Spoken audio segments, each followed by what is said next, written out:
Hey, welcome back to No Hype Beer Review. Today we're doing a comparison video. The beers are courtesy of the guys at Nerdsense. Thank you guys at Nerdsense, Sean and Mike. Great dudes. Check them out. Put a link to in my description to their channel.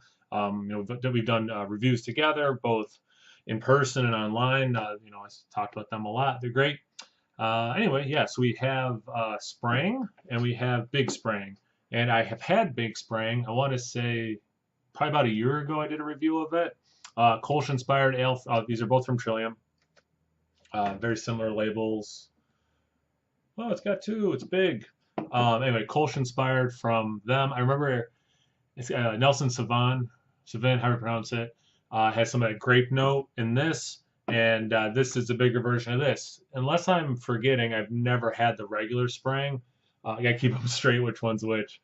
So what I'm most interested in is just to see. I'm gonna start with this one and then go to this one, like look, aroma, and then taste, and just kind of see like what does an amped up version look like. I'm so curious when breweries do these things. Like I really want to try like Very Green from Treehouse, right? I love green so much. I want to see how Very Green is different, right? I just like stuff like that.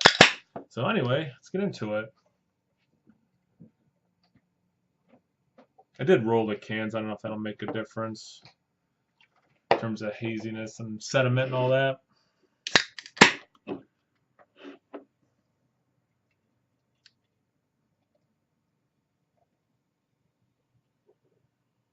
All right.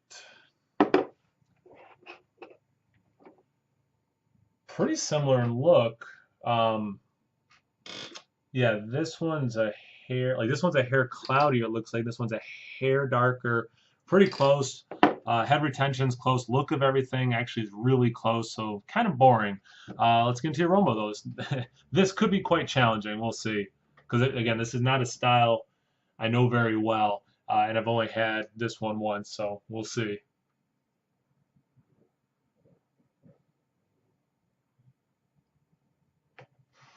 I'm getting a lot of earth, dankiness, like green tea in there, lemon, more like grape skin than grape juice. Yeah, definitely some dank notes. Almost like a little bit of funk. I get that with like a lager like Yingling or something. Like I get almost like a funky note, and I get a little bit of that. Pretty decent aroma. Like it's coming through pretty well. Kind of a thin aroma. What does come through, if that makes sense. Do the big spraying. For me, the lemon is more pronounced here, a little bit more lemongrass. I did say lemon for this, right? Still some earth notes, dankiness, some floral. Smells sweeter than that one.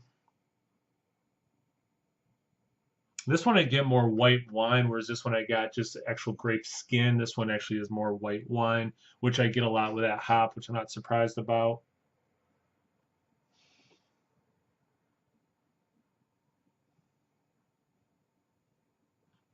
It's almost like this one comes across a little bit more like a drier white wine, less dry white wine. Like that's the biggest difference, to be honest with you. Some of the big wine drinkers I know, it'd be really cool to pour this blind and just have them smell and ask them what kind of wine is this, because I think they would get enough of those notes. In terms of aroma, they're almost equal in terms of impact power. Like so it's not like this is like a super amped up version in terms of look or aroma. We'll see about taste. All right, thanks again, guys, for saying. I really appreciate it. I'm really excited for this. Cheers.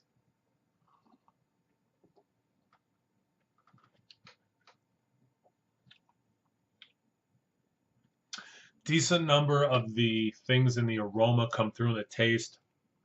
A lot of lemon zest in the finish.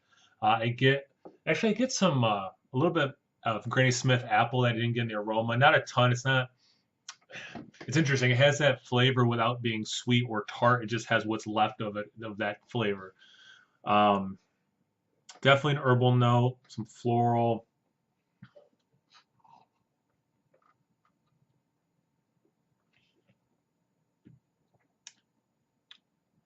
Not a ton of that white wine, just a little bit. Like 75% of the way through is when I get it. In the aftertaste, as I'm talking, again, it's that lemon, but there is a little bit of lingering white wine, grapey kind of taste. It's not like a grape juice taste, though, at all. It's coming across more as wine. A little bit of dank. It's interesting. It's not bad. Very refreshing. Has a little bit of that like lagery funk kind of a thing, like the aroma. So in terms of it following the aroma, as I said, pretty close. It's 4.9% ABV, if I have to say that. This would be an awesome gateway beer for someone who drinks macros, I think. Let's get back into the big Sprang. First time in about a year. Cheers.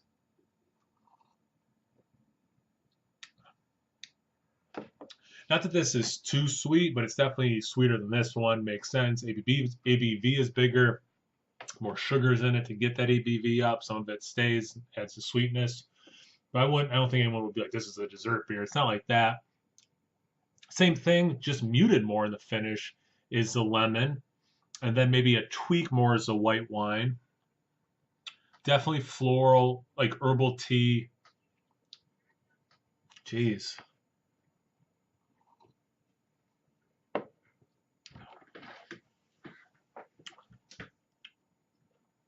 Little tropical fruit in this one too. Doesn't drink like an IPA, but it does drink like someone who makes a really good IPA or a bunch of them, like Trillium does.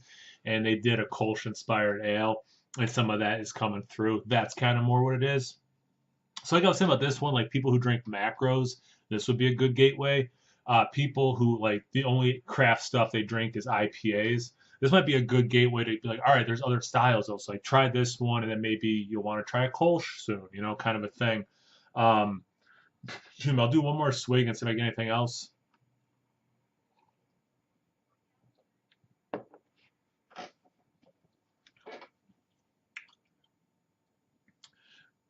Alcohol taste just a little bit. Obviously, I didn't get any of that. Venn diagram time. Um, I get the funk in here separate. I only get that in here. Lemons in the middle, both of them, right? Different intensities, but in both. The wine, grape skin kind of a things in both. Alcohol taste only in this one. That tropical fruit taste only in this one. What else? The floral herbal tea is in both. So that's the middle column. It is cool to see the difference and the similarities. Yeah, it's really cool. I'm not gonna cuvee these two. Well, whatever. Why not? Because like I won't be able to exactly pour whatever. It'll be a longer review. The color is the color. The head is the head. Neat.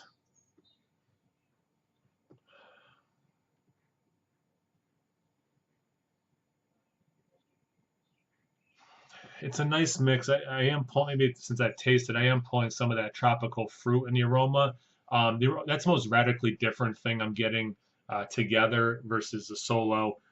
Is that tropical fruit is actually coming through. Yeah, because the lemon zest is there, that grape stuff is there, the dankiness, all that stuff is still there. But okay, there's the one difference. Cheers to the taste.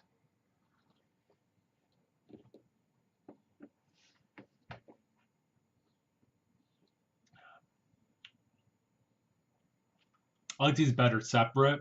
The tropical fruits I'm getting in this one with the funky stuff in this is not working as well as I thought it would. I kind of thought, yeah, these will pair nicely, maybe even balance each other out a little bit, complement each other. But no, they're kind of conflicting. The